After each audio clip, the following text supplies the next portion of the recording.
अहो मॅडम, तुम्ही या ना. प्राचीला बरं वाटत नाहीये. अरे बापरे, काय झालं? काळजीचं कारण नाही. प्राची पहिल्यांदाच शहाणी झाली.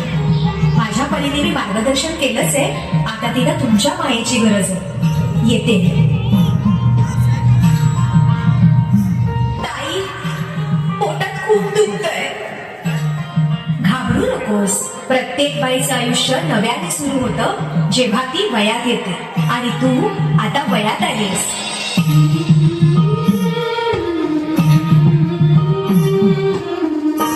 ते पकड घे, मी माझ्या चालू करतो. जन्म आईचा बाईचा रूप गाईचा एक आईचा आईचा एक ताईचा.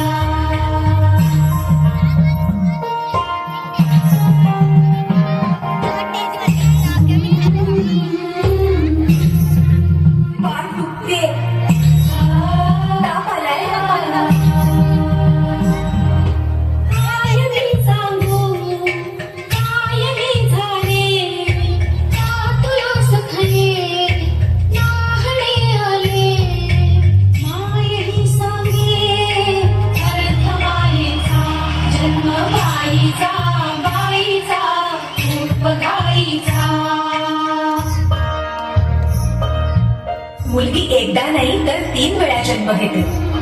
एकदा आईच्या पोटातून, एकदा ती आई होते तेव्हा. पण तिसरी आणि महत्वाची वेळ म्हणजे ती आई होण्यास सक्षम होते तेव्हा.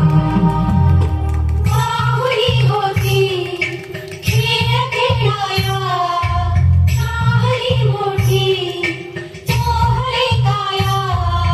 गंधवे सारा गंध जाईचा.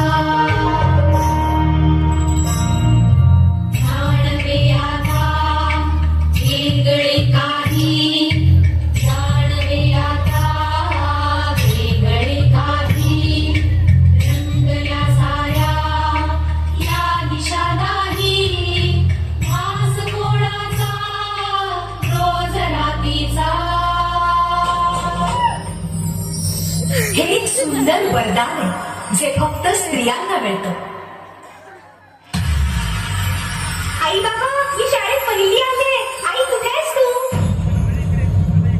आज आपल्या प्राचीला पाहायला पाहुणे मंडळी येणार आहेत. जा, तयारीला लागा.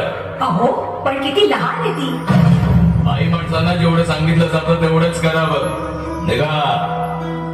ऐकलंस ना बाबा काय म्हणाले? ती नाही जाणार तुम्हाला सोडून. समाजातल्या परंपरेला तुझी आई सुद्धा बदलू शकत नाही. सुन्या सुन्या मनामध्ये सूर हलके. नव्या सुन्या आठवणी भास पडके. दारी सनईचे सूर काढे मनी हूर काढे विरहाच्या पुढे वारसा.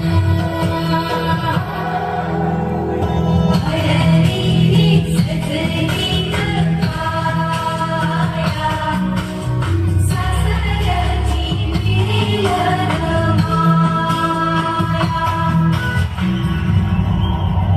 तू नसशील ना सासरी माया करायला. मुलगी म्हणून जन्माला येणं हाच आपला गुन्हा आहे. कसं सांगू, कसं शिकवू तुला?